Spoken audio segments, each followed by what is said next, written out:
जय हिंद दोस्तों, एच राज क्लास में आपका बहुत बहुत स्वागत है। तो मैं आज रेलवे और एसएससी के टॉप 20 क्वेश्चंस को आप लोगों के बीच लाई हूँ, जो आपके आने वाले एग्जाम्स के लिए वेरी वेरी इंपॉर्टेंट है। तो हम लोग स्टार्ट करते हैं। Let's start. क्वेश्चन की तरफ ध्यान देते हैं। Question number 1। क्वेश्चन नंबर 1 में है कि सूचना प्रौद्योगिकी के संदर्भ में नई उपयोगी जानकारी प्राप्त करने के लिए पहले से मौजूद बड़े डेटाबेस की जांच की प्रक्रिया को क्या कहा जाता है? क्या कहा जाता है? उसे माइनिंग कहा जाता है। क्या कहा जाता है? Mining. Question number 2। Question number 2 में है कि टिंडल प्रभाव प्रकाश के किससे संबंधित है? टिंडल प्रभाव जो है प्रकाश के किससे संबंधित है? प्रकीर्णन से संबंधित है। किससे संबंधित है? प्रकाश के प्रकीर्णन से टिंडल प्रभाव संबंधित है। Question number next. Question number 3 में है, क्वेश्चन नंबर 3 में किसी विद्युत सर्किट के दो बिंदुओं के मध्य एक इकाई आवेश के स्थानांतरण में हुआ कार्य क्या कहलाता है? वो कार्य क्या कहलाता है? विभवांतर। क्या कहलाता है? विभवांतर। दो बिंदुओं के मध्य इकाई आवेश के स्थानांतरण को, एक इकाई आवेश के स्थानांतरण को क्या कहते हैं? विभवांतर। क्या कहते हैं? विभवांतर। Question number 4। क्वेश्चन नंबर 4 में है कि जिस रासायनिक अभिक्रिया में ऊष्मा निकलती है उसे कौन सी अभिक्रिया कहते हैं? उसे ऊष्माक्षेपी अभिक्रिया कहते हैं। जिसमें ऊष्मा निकलती है उसे ऊष्माक्षेपी अभिक्रिया कहते हैं। क्वेश्चन नंबर नेक्स्ट की तरफ ध्यान देते हैं। Question number 5। क्वेश्चन नंबर 5 में है भोजन नली की दीवारों के संकुचन और प्रसरण को कहा जाता है। क्या कहा जाता है?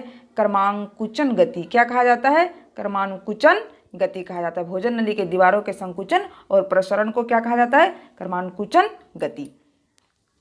Question number 6। क्वेश्चन नंबर 6 में है कि प्रकाश ऊर्जा से पानी के अणु के विखंडन की प्रक्रिया को क्या कहा जाता है? प्रकाश ऊर्जा से पानी के अणु के विखंडन की प्रक्रिया को क्या कहा जाता है? प्रकाश अपघटन। क्या कहा जाता है? प्रकाश अपघटन। क्वेश्चन नंबर 7 में है कि सिलिकॉन आमतौर पर प्रयुक्त होने वाला है कहाँ? अर्धचालक में। कहाँ प्रयुक्त होता है? अर्धचालक के रूप में सिलिकॉन का प्रयोग किया जाता है। Question number 8। क्वेश्चन नंबर 8 में है कि जैव मंडल आरक्षित क्षेत्र का सबसे सही विवरण है कहाँ पे? सतत विकास के अध्ययन स्थल पर। कहाँ पर? सतत विकास के अध्ययन स्थल पर। Question number 9। क्वेश्चन नंबर 9 में है कंप्यूटर में वर्कबुक आमतौर पर किससे संबंधित होती है? वर्कबुक किससे संबंधित होती है? एमएस एक्सेल पर। किससे संबंधित होती है? एमएस एक्सेल पर। Question number 10। क्वेश्चन नंबर 10 में है कि कोई व्यक्ति कंप्यूटर साक्षर कहलाता है कब? यदि वह सक्षम हो केवल किस पर? आवश्यक एप्लीकेशनों को चलाने में। यदि वह आवश्यक एप्लीकेशनों को चलाने में सक्षम है तो वो व्यक्ति कंप्यूटर साक्षर कहलाता है। Question number 11। क्वेश्चन नंबर 11 में एमएस वर्ड के टेक्स्ट डॉक्यूमेंट को संपादित करते समय कॉपी और पेस्ट करने के लिए क्या चीज? कॉपी और पेस्ट करने के लिए क्रमशः कौन सी संयोजन कुंजियां प्रयुक्त होती है? कॉपी को कंट्रोल सी और पेस्ट को कंट्रोल भी से। कॉपी को कंट्रोल सी से और पेस्ट को कंट्रोल भी से संबंधित है। Question number 12। क्वेश्चन नंबर 12 में ओजोन के अणु में ऑक्सीजन के कितने परमाणु होते हैं? ओजोन के अणु में ऑक्सीजन के 3 परमाणु होते हैं। कितने परमाणु होते हैं? 3 परमाणु होते हैं।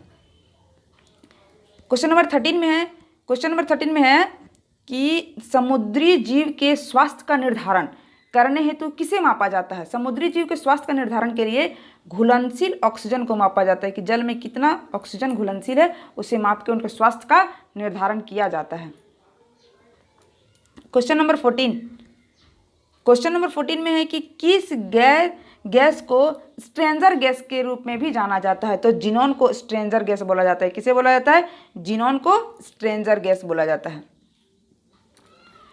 क्वेश्चन नंबर 15 में है कि मानव द्वारा प्रेरित जलवायु परिवर्तन के कारण नष्ट होने वाली पहली स्तनपायी प्रजाति कौन सी है? तो वो है बेम्बल के मोलोमीज। क्या है? बेम्बल के मोलोमीज। क्वेश्चन नंबर 16 में है कि साहा परमाणु भौतिकी संस्थान कहाँ है? साहा परमाणु भौतिकी संस्थान पश्चिम बंगाल में स्थित है। कहाँ पे स्थित है? पश्चिम बंगाल में स्थित है। क्वेश्चन नंबर 17 में है कि हाथी, भालू और गेंडे किसके उदाहरण हैं? हाथी, भालू और गेंडे तीनों के तीनों स्तनपायी के उदाहरण हैं। क्वेश्चन नंबर 18 में है कि रासायनिक हथियारों को निषेध करने वाले संगठन OPCW का मुख्यालय कहाँ पे है? तो ये कहाँ है? नीदरलैंड में। क्वेश्चन नंबर 19 में चलेंगे। क्वेश्चन नंबर 19 में 1 टेराबाइट में कितने गीगाबाइट होते हैं? 1 टेराबाइट में कितने गीगाबाइट होते हैं? तो ये होते हैं 1024। कितने गीगाबाइट होते हैं? 1024। क्वेश्चन नंबर 20 में है, क्वेश्चन नंबर 20 में है कंप्यूटर के क्षेत्र में बिट BIT से क्या तात्पर्य है? बिट से तात्पर्य है binary digit. Binary digit. Thank you दोस्तों।